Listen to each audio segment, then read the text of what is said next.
السلام علیکم ورحمۃ اللہ وبرکاتہ۔ جو لوگ دولت پانے کے لیے لاکھوں کوشش کر رہے ہیں اور اس کے پیچھے بھاگ رہے ہیں وہ رکو اور حضرت عیسیٰ علیہ السلام کا یہ واقعہ سنو۔ اللہ تبارک و تعالیٰ فرماتا ہے کہ دولت مندی گناہوں کی سزا ہے۔ حدیث قدسی ہے، اللہ تعالیٰ نے حضرت موسیٰ علیہ السلام سے فرمایا کہ جب تو دولت مندی کو اپنی جانب آتا دیکھے تو سمجھ لینا کہ کسی گناہ کی سزا آ رہی ہے، اور جب تو فکر و فاقہ دیکھے تو خوش آمدید کہنا، کیونکہ یہ نیکیوں کی علامت ہے۔ اے لوگو، چاہو تو عیسیٰ علیہ السلام کے نقش قدم پر چلو، جو فرمایا کرتے تھے کہ بھوک میری کھال، خوف میری عادت، صوف میرا لباس، سرما میں سورج کی کرنیں میری آگ، چاند میرا چراغ، دو پاؤں میری سواری اور زمین کی سبزیاں ہی میری غذا ہیں۔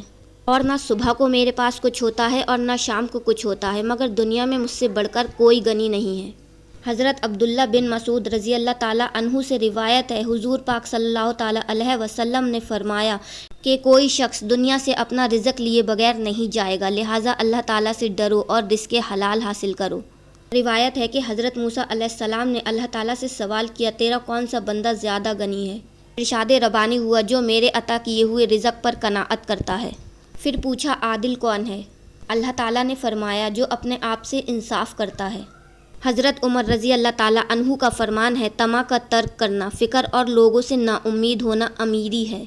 جو لوگوں کے مال دولت سے نا امید رہتا ہے وہ سب سے بے پرواہ ہو جاتا ہے۔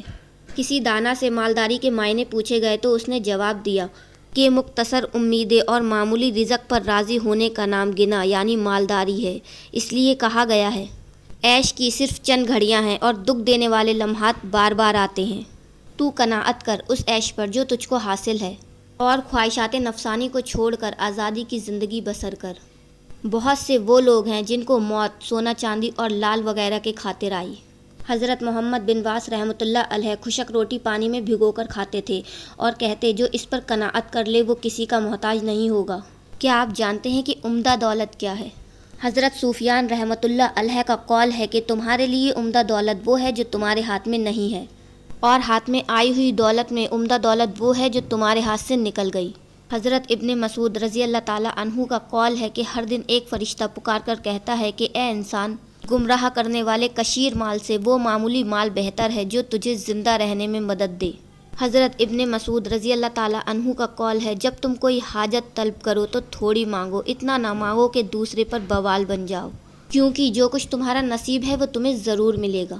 حضرت موسیٰ علیہ السلام ایک ایسے شخص کے قریب سے گزرے جو اینٹ کا تکیہ بنائے کمبل میں لپٹا ہوا زمین پر سو رہا تھا اور اس کی داڑھی اور تمام چہرہ گرد آلود ہو رہا تھا۔ موسیٰ علیہ السلام نے عرض کیا، اے اللہ تعالیٰ، تیرا یہ بندہ دنیا میں برباد ہو گیا۔ اللہ تعالیٰ نے موسیٰ علیہ السلام کی طرف وحی کی اور فرمایا، تمہیں پتہ نہیں ہے جب میں کسی بندے پر اپنے کرم کے دروازے مکمل طور پر کھول دیتا ہوں تو اس سے دنیا کی الفت ختم کر دیتا ہوں۔ بات کعب سابقہ میں مرقوم تھا کہ اللہ تعالیٰ نے اپنے بعد انبیاء کرام علیہم السلام پر وحی کی کہ میری دشمنی سے ڈرو، اگر میں نے تجھے دشمن بنا لیا تو تو میری آنکھ سے گر جائے گا اور میں تجھ پر مال و دولت کی بارش کر دوں گا۔ امید کرتی ہوں اس حکایت سے آپ کو یہ سبق ملا ہوگا کہ جو نصیب میں ہے وہ مل ہی جائے گا۔ اللہ ہمیں دولت پانے کے لیے غلط راستوں پہ چلنے سے بچائے اور نیک راستوں پہ چلنے کی توفیق عطا فرمائے۔ آمین ثم آمین۔ خدا حافظ۔